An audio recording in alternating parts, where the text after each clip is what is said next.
Chapter 4 Visions.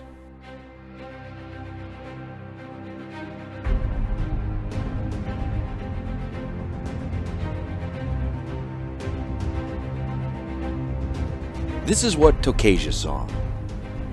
The Power Stone at the center of the room suddenly began to glow hotter, to consume itself within its own radiance. It shone as if a piece of the sun itself had been detached and set down among them. Instinctively, Tokasia flung her arms up in front of her to shield her eyes, but already the two brothers were nothing more than fuzzy silhouettes against the gem's radiance. She shouted out their names, but her voice was swallowed by the explosion. There was an explosion, though its sound was in wavelengths that she could not hear. It resounded through the length of the caverns and rattled every bone in her body. There was pressure, as if a great hand was pressing down upon her, then pressing through her, leaving her standing. There was heat, as if she had suddenly passed through a furnace. Then the heat was gone as well. And finally, there was a rush of air from behind her, as if the world was straining to fill the gap of what had been lost. It was the force of the blow from behind, unanticipated and unexpected, that knocked her to her knees. She stumbled to her feet, her ancient joints complaining, her eyes still seared by the brilliance of the Power Stone's immolation. The stone was no longer on its pedestal, and the deep humming of the cavern no longer resounded through her bones. Tokasia blinked back the brilliance. Slowly her sight returned, first at the perimeter of her vision, then slowly returning to the center of her eyes. She blinked back a sheen of new-sprung tears, and with it the last bits of her blindness. The pedestal was empty. The Power Stone was gone. Both of the young men were on the floor, but already stirring. Neither had been hurt physically by the blast as far as she could tell, but they pulled themselves up like old men, careful not to shatter their own bones by rising. Then she noticed that the Power Stone was not gone.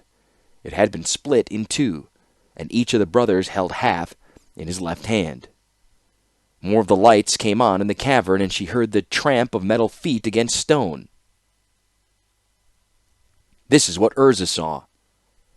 He was reaching out to stop Mishra, but was too late. There was a brilliant flash that consumed them both. His last clear vision was of his brother's face, his expression surprised, his beard surrounding an open mouth, shouting a curse or a warning. Urza could not hear him, and suddenly he was surrounded by the whiteness of the blast. Then he was somewhere else. He was floating, flying over a landscape that he had never seen before. The earth beneath him was made of cables and corroded metal, crossed and recrossed against themselves until they formed a thick woven mat.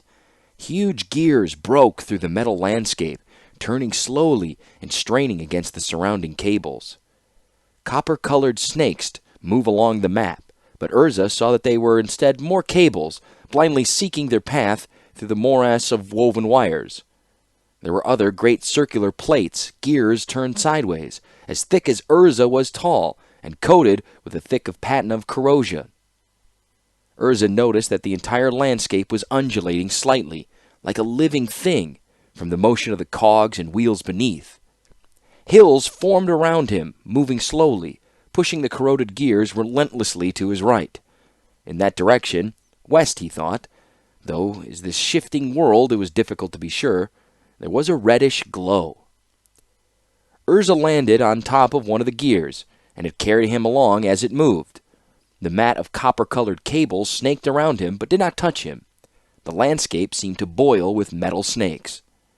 There was a storm ahead, ebon clouds building against a darker surrounding. Blue lightning arched between the clouds, giving them definition. A wave of rain swept over the land. It tasted of oil, but it passed quickly as the shifting hills pushed Urza along. Warm steam leaked from beneath the cables, and there was a brief grinding noise. Then it too ceased. Before Urza, a great tower erupted in the landscape, ripping metal cables and gears as it did so. It was made of thick plates of heavy metal held together by man-sized bolts and covered with angular runes. It pistoned upward, and the gear upon which Urza stood rose and orbited it as it shot up above the undulating hills. Then the tower retracted into the earth as quickly as it had appeared, and the heaving landscape carried Urza forward. There was the sharp sound of insect wings, 1,000 in number. The noise was all around, but the creatures were invisible to his eyes. Then this sound faded as well. Now Urza saw he was no longer alone. There were other beings standing on another moving disc, one larger than his own. These others were carefully building as they were carried along. They looked humanoid, dressed in radiant white robes from head to toe. Their faces were covered by white masks, and their heads by white hoods. Urza concentrated, but they grew no more distinct. All he could see is that they were building something. For the first time, Urza became aware that he was dreaming. He should be in a cavern with his brother and Mistress Tokasia, he realized. He held out his hands and counted his fingers. He had always heard that one should do this to determine if one was dreaming. He got the right number of fingers, at least what he thought was the right number, but his flesh was translucent. He judged the experiment inconclusive. The figures in white were moving quickly now, and he saw they were assembling pieces of a large device made of bronze. It looked like one of the metal spiders at the foot of the cliff back in the waking world where he had left the ornithopter. This device, though, was no wrecked artifact of another age. It towered over the white figures. If the dream spider was the same size as the wreckage they had seen, Urza determined, then the figures were only slightly shorter than the average human. The dream spider was tall and made of thick plates of bronze-colored metal. Blue-white lightning sparked at the device's joints, and it was held together by bolts as thick as Urza's forearm. The device had no head, but from the center of its back rose a large prominence, topped by a cylinder. Urza thought of the catapults back in his own world, and recognized the cylinder as a weapon. Looking at the dream spider, Urza saw not only its form, but its function. He saw the pylon-like legs and knew how they had been fastened together, and how they would therefore have to move. He saw the prominence atop the creature's back and knew it had to be fitted to allow it to spin in any direction. He understood the heavy mass of overlapping plates that formed the creature's armor and knew how much power was needed to move a mass of that size. The figures in white were talking to each other now. They had seen Urza, but evidently did not know what to do about the interloper. Suddenly, Urza felt something heavy in his chest, pulsing like a second heart. He looked down. All of his flesh was transparent now. Almost without conscious thought, he reached inside himself and pulled out a large gemstone, glittering green, blue, red, white, and black. The colors overlapped one another, seeming to coexist in the same space. The edges of the stone were rough, and Urza knew half of it was missing. He raised the gem and showed it to the figures in white. It seemed sufficient. They immediately forgot about him and returned to their work. The red glow in the west was growing stronger now, as the flying gear approached its destination. Looking around, Urza saw other small white-robed figures on their own sidewise gears, each with their own devices. Some of the machines were spiders, some were titanic statues, some seemed to be great elephants or oxen. All were made of the heavy plates and reddish gold metal, and all were armed in the same manner as his spider. Now he saw the glow ahead come from a great foundry, of the type used to make swords and horseshoes. The furnace was made of rough iron and shaped like a monstrous head. Long, curled horns framed a gaping mouth filled with tongues of flickering flame. Urza knew he was a half-mile away from it, but even so he could feel its heat. It could melt the flesh from his bones. He knew if he had any flesh. A great ramp of red-tinged metal led up to the monster furnace's mouth. The bronze-colored dream spider and the other bronze spiders were moving now, along with the elephants, oxen, and titans. The discs came to a rest at the foot of a long ramp, and the various constructs lurched forward, powered by their own internal engines. Steam and sparks leaked from their joints. The artificial creatures formed a pair of lines, one to either side of the ramp. Now the figures in white, the builders of these mighty constructs, began to move as well. Slowly, almost reluctantly, they inched up the ramp. As they moved, the cylindrical weapons atop the reddish-gold machines followed them, pacing their approach beneath their barrels. One of the figures nearest to Urza hesitated for a moment, then turned back. Or rather, it tried to. The nearest machine, the golden dream spider the figure had helped build, fired something from its turret. A beam of incandescent light sprang from the tip of the cylinder and cut down the fleeing figure. Urza saw the creature's yellowish bones clatter to the ground and roll to the foot of the ramp. The other figures in white paid no attention to the dead defector. Instead, they slowly made their way up the ramp toward the flames, bending beneath the weapons of the gold artifacts. Urza tried to shout a warning, but all he could make was a sound of smithings and ringing hammers. Some of the figures were melting now, while others burst into flame from the heat. Their companions urged, dragged, and hauled them forward until they reached the monstrous mouth of the furnace itself. Then they pitched themselves in. Urza screamed. His cries seemed to throw him back away from the monster furnace, away from the world of golden snakes and moving hillsides and beweaponed machines. The furnace's mouth diminished to a small reddish dot as he fled, and he felt something warm behind him. He turned to the new sensation and woke on the floor of the chamber. He was clutching half of the power stone in his hand. In the distance, Urza heard the tromp of metal feet against stone. This is what Mishra saw. Urza lunged forward, and Mishra looked up at him, but by the time he saw his brother's face, stern and angry, the white glow had already consumed them both. All Mishra saw was Urza's scowl, and then he was someplace else. It was indoors, inside a great hallway. This was unlike the smooth halls bored through the mountain, for the walls seemed to be made of lizard skin, black and pliable. He touched one of the walls, and it flinched. Mishra could see the entire passage ripple, almost as if it were sleeping all around him. The air was thick and moist. The hallway extended ahead of him forever. He turned around. The hallway extended ahead of him forever. He turned around again. The hallway extended ahead of him forever. He turned around one last time and headed down the endless hallway. His foot crunched against something, and he stepped back. Beneath his feet was a small toy, made of gold.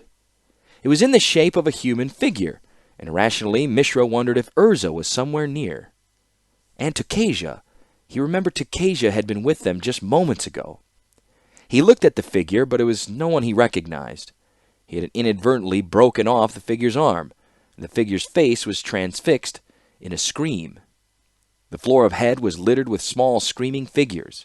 Some were humans, but there were elves and orcs, minotaurs and dwarves among them. He tried to move through them without stepping on them, but there were too many. Then he realized that even those figures that he was not stepping on wore screaming visages as well. Reassured that he was doing no additional damage and that the figurines were probably not alive, he pressed on, scattering the toys in his wake. Now there were alcoves on either side of him, each set with a dark mirror against the back. Mishra stopped at the first one and saw a human form. No, a humanoid form. Naked. It seemed to twist as he looked at it, turning first into one race, then another, then a third. It was a statue, shaped from some dark stone, yet fluid. It reached the end of the series of transformations and began the sequence again. Mishra passed to the second mirror and saw another figure. This one was wearing armor, or what seemed to be armor, as it shifted from one form to another. Mishra realized the armor was part of the statue as well, perhaps even a part of the creature that the statue represented. Mishra felt a wave of excitement. Suddenly he knew what the machines back in the cavern were about. They could transform shapes of flesh and stone into other things. They could improve themselves. They could build things. He rushed to the next mirror, ignoring the golden toys at his feet. This was another shape-changing statue, but had more armor than the one he had seen previously. It had horns, too, splaying backward across the top of its head like an antelope's, not outward like those of a minotaur. It changed shape more slowly, and Mishra saw that the image's flesh had grown leathery, resembling the walls around him. Dark bones jutted from its flesh and into the open air, like dark spires of power. Mishra passed to the next mirror. Here was but a single unchanging figure. Its flesh was black lizard skin broken by the sharp bones that erupted from its flesh. Its face was narrow and wolf-like, and its open mouth was filled with razor-sharp teeth. Its eyes were closed, and atop its head a great pair of antelope horns reached impossibly backward. Around the horns was a nest of worm-like coils burned into the creature's skull. They streamed backward like blood-colored tresses. Mishra stared at the creature in the dark mirror for a long time, waiting for it to change to another shape. But it remained, an inert thing of black stone. Then the statue opened its eyes, and Mishra took a step back. They were living eyes, soft, wet, leaking blood at the edges. The eyes blinked, and the brow above them furrowed.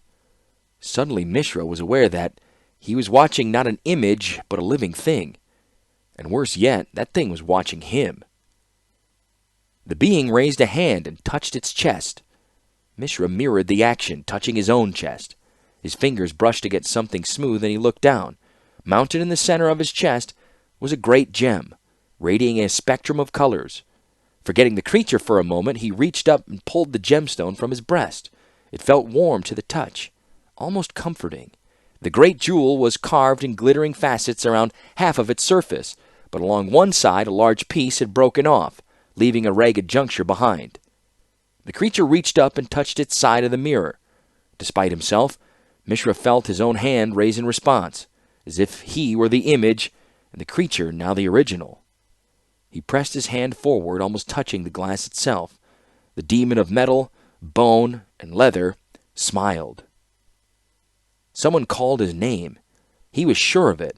Someone behind him called his name. He turned away from the mirror, from the dark creature behind it, suddenly caught up in a wave of brilliant white light, and woke up on the floor in the chamber. He was clutching half the power stone in his hand. In the distance, Mishra heard the tromp of metal feet against stone. Tokasia stumbled toward the two brothers, who were slowly pulling themselves from the ground. Whatever they had done, the huge power stone had split in twain, and each brother held a portion of it. Unlike other cleaved stones Tokasia had found at the dig site, these gems retained their lambents and energy. They flickered with the power that still remained within.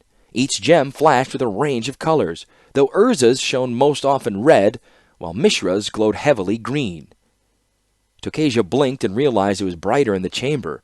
The crystal plates along the ceiling were lighter now, and there were more flashes along the metal-plated walls. Urza was already at Mishra's side. The younger brother shrugged off his elder's aid and stood on his own. He rocked slightly as he stood, as if his legs were new things to him. Urza's face was as pale as a ghost's, the color of the fractured power stone playing across it. "What happened?" he gasped. Tokasia looked at the two brothers.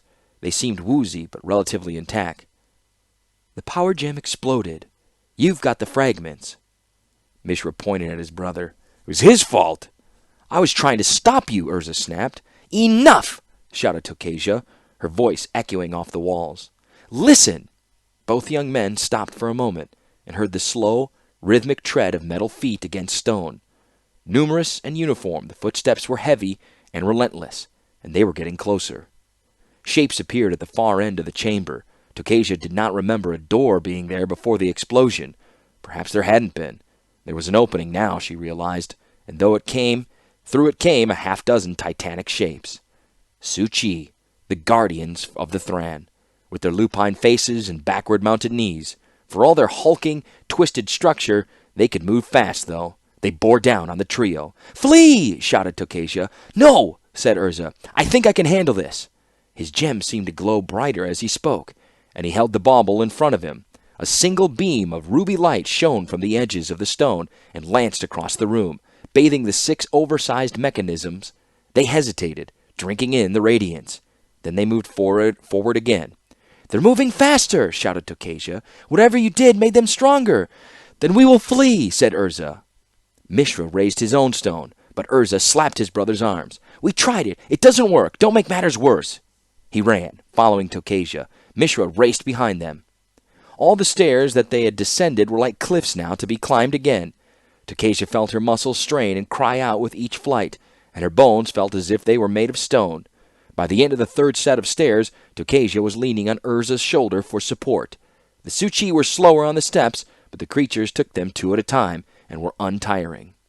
Tokasia glanced over her shoulder. The Su-Chi were catching up with them. At the top of the steps, Mishra stopped, panting. Urza was in little better shape, and Tokasia felt as if she was going to pass out. Perhaps we can find something to push down, block their path, wheezed Urza. Mishra held up his stone again, but Urza shook his head, exhausted. Doesn't work. Makes them stronger. Tried that. Mishra was panting as well, but he forced his words out. You tried. With your stone. Let me try. Mine. Urza let out a shout, but the younger brother was faster. He raised the stone before him, and his rays arched down the steps.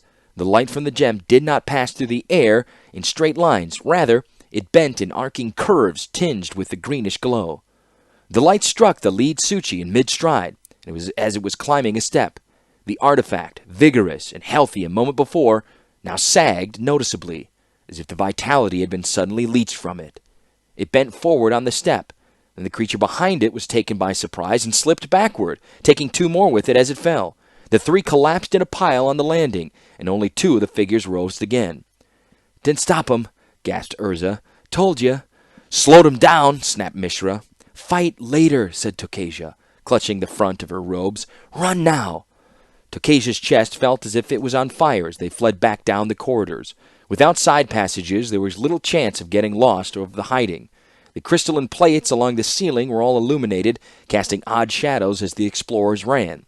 Perhaps that was part of the guarding system for the Thran themselves, thought the old scholar. When someone entered and used the machines, the lights came on and the Suchi were roused from their slumber. In the alcoves they passed, Tokasia glimpsed other Thran artifacts. The machines struggled to mobilize themselves as well, but the passage of time was far too great. A metal arm raised in mute protest as Urza, Mishra, and Tokasia passed. A lupine head of dark blue metal spun toward them and hissed. At one point, the lower torso of a Suchi, backward knees and all, lurched from its alcove, bereft of an upper body. Urza pushed Tokasia behind him, but Mishra brought up his stone. A jade-green lancet of power arced forward, and the remains of the creature exploded, the legs falling in different directions. They ran past the metal corpse. In the back of her mind, Tokasia discovered a moment of regret that they had not had the time to examine the creature more thoroughly. The pursuing Suchi were out of sight, but the old scholar could still hear their clattering tread, the whir of their mechanisms within their chests, and the clank of their joints. Ahead there was another growing brightness, this one natural. They had reached the entrance, and were safe. Urza held out an arm across the passage, catching both Tokasia and Mishra, who let out a low curse. The older brother pointed with his other hand to the entrance. A shadow moved across the sand in front of the cavern's mouth.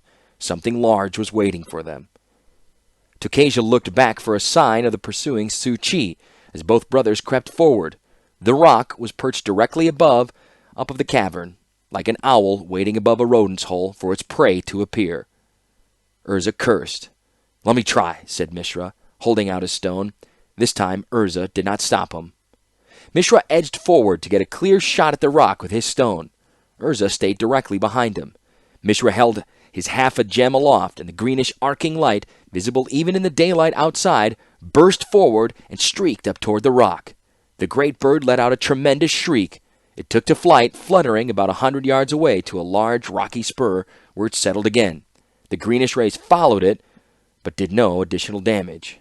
Fall, damn you, fall, muttered Mishra through clenched teeth. You're weakening it, said Urza, but it's too big to fall, too tough. Company coming, said Tokasia briefly. Far off in the distance was the clatter of the approaching Suchi. Between the desert and the deep briny sea, Mishra quoted an old desert saying. Urza stared at the remains of the metal spider's nest at the foot of the hill. Mishra, take Tokasia and run for the ornithopter. Don't stop running until you get there. But the rock, began Mishra. Let the rock be my problem, said Urza, and leapt forward into the sunlight. Tokasia protested, but Mishra had already grabbed her by the wrist and pulled her after him. Mishra's fingers were like a vice around her arm, and she had little choice but to follow. The lights behind them already reflected off the blue metal of the Suchi skulls. The rock was aloft as soon as Urza appeared, swooping back on the titanic wings to take perch over the cavern's mouth. Its vulture-like beak snaked down to snare the young man, but Urza was too fast for it. In a moment, he was among the remnants of the bronze spider thing that littered the base of the cliff. Tokasia was half-guided, half-dragged by Mishra toward the ornithopter. Halfway there, they dodged behind a large boulder for cover. Two pairs of eyes looked around the boulder's edge for any sign of Urza. "What is that fool doing?" whispered Mishra. They saw Urza dart among the half-buried wreckage of the spiders, then disappear. Tokasia put her hand to her chest and caught her breath. Urza was among the wrecked bronze metal spiders, she saw. His half of the stone seemed to be functioned differently than Mishra's gem. "He's going—" She stopped and gulped. Her mouth felt as if it were lined with metal. "He's going to try to get one of those spiders to work. But why?" The rest of her statement was lost in a titanic, throbbing hum from beneath their feet, and one of the reddish-gold spiders lurched from its sandy tomb. The sand poured away from it like water, and Tokasia saw that the spider's armor was shredded in a half-dozen places and was missing most of its forward legs. Through the peeled side plates, she could see Urza, frantically pulling levers and pressing buttons. There was a reddish glow around him, giving the steam that poured out of the beast's side a hellish aura. "He's powering it with the stone," said Mishra. "He's fitted his stone into the machine. It must make artifacts stronger." "No, the stone's in his hand," corrected Tokasia. "But you're right. He's using that stone to make the machine more powerful, to enhance whatever power it has." "Whatever," grunted Mishra, pointing toward the opening. "He's running out of time. Look!" At the entrance of the cavern were the remaining Suchi, lurching into the sunlight. The turret on the back of the spider's back gave a high-pitched metallic rasp as it spun on grit-filled cogs and brought about a long, dangerous-looking barrel. Tokasia knew it at once. It was a weapon. The rock screeched and leapt forward to pit the tasty morsel from its shell like a seagull eating a crab. Tokasia heard Urza shout something unintelligible, and the barrel spat flame. The resounding thunder of the weapon as it fired rattled through the canyon of Koilos. The flame caught the rock in the center of its chest, igniting its feathers and engulfing its body in flames. The great winged beast tried to fly, but the fire was insidious, creeping along the rock's wings and setting them alight as the creature raised them. For an instant, the rock became the phoenix of Falaji legend, bathed in flame. But instead of rising like the mythical bird, the rock fell, plummeting to the canyon floor below. The great bird fell directly in front of the cavern mouth where the Suchi now stood. The weakened creatures had time to look up, and Tokasia heard a sharp metallic whining noise that might have been a scream. Then the massive body of the flaming rock smashed down on them, crushing them utterly. There was another screech, this one sharper, more high-pitched. It came from the rusted and torn metal spider with which Urza had defeated their opponents. The steam that had surrounded the craft now became black smoke. Flames and sparks licked the craft's framework. Urza had climbed loose of the device and was running. Tokasia noticed he cradled the reddish gem against his chest. The whining noise from the spider became higher. It reached a pitch that almost split Tokasia's brain. Then, with a crescendo of thunder, the metal spider exploded. The noise of the blast reverberated off the cliff sides and was answered a few seconds later by echoes farther up the canyon. Urza staggered up to the others. Tokasia checked the cavern's entrance, but all that was visible was the smoking remains of the rock. "That takes care of that," said Urza. His face and hair were streaked with soot, and he smelled of burnt leather and metal. "You were lucky," said Mirja with a frown. "We all were lucky," said Tokasia. "Lucky to find this place, lucky to escape the rock, lucky to escape the caverns without perishing. Now let us be sufficiently lucky to get back home." "You were lucky," repeated Mirja to his brother. "Luck had nothing to do with it," replied Urza, a surly note in his voice. "I thought I knew what those spider things did, and I had the power to make a difference. It was fast planning, perhaps, but not luck." "You had no idea," pressed Mishra. "You accidentally made the Guardian stronger with the power of the stone."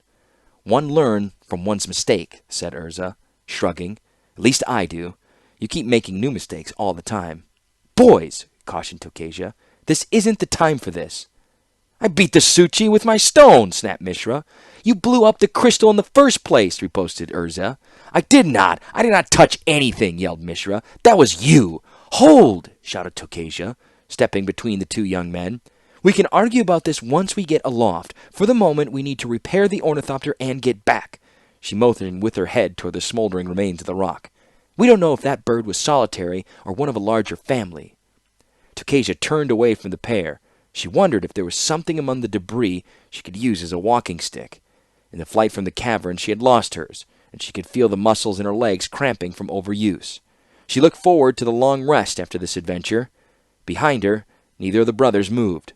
Tokasia turned and said, today, if you don't mind." Both brothers, she noticed, looked as if steam were going to pour from their ears. "In a moment," said Urza finally. "But first, give." He held out his right hand, his left still clutching the red glowing gem. "What?" asked Mishra, holding his own stone to his chest. "The stone," returned Urza. "Give it to me. Perhaps we can fit the pieces back together." Mishra held the stone tighter, and Tokasia could swear she saw the stone flicker, as yellow-green as a cat's eye, in his hand. "No," he said. His face was set in a deep scowl. "There's a chance we can restore it," said Urza crossly.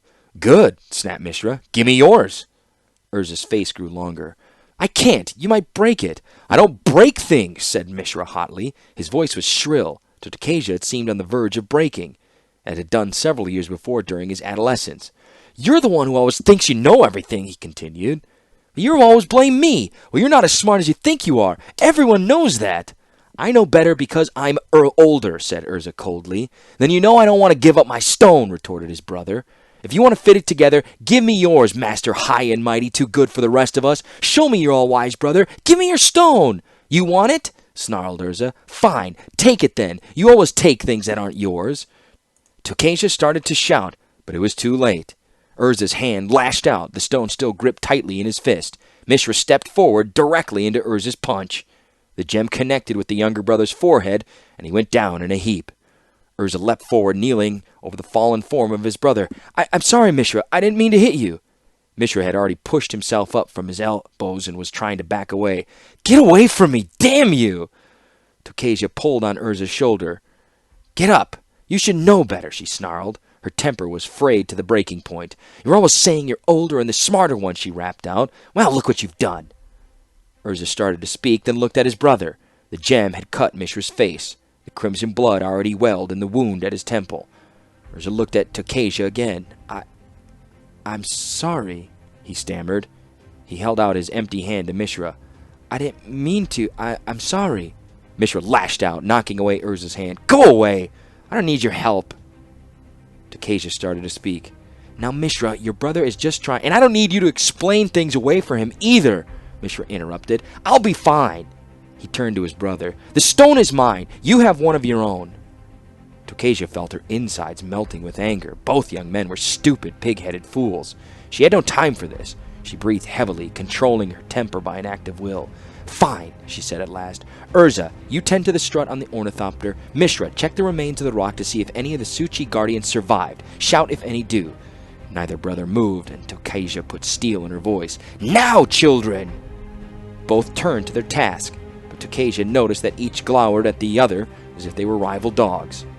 The trip back to Tokasia's camp was made in moody silence, and they flew into the night to avoid having to camp again. Neither brother spoke more than 3 words at a time to each other. They confined themselves to practical subjects such as the way the damaged wing was handling, the weather ahead, and the present course of the ornithopter. Neither spoke about the secret heart of the Thran, the rock, or their fight. Tokasia realized that more than the Power Stone had been shattered that day.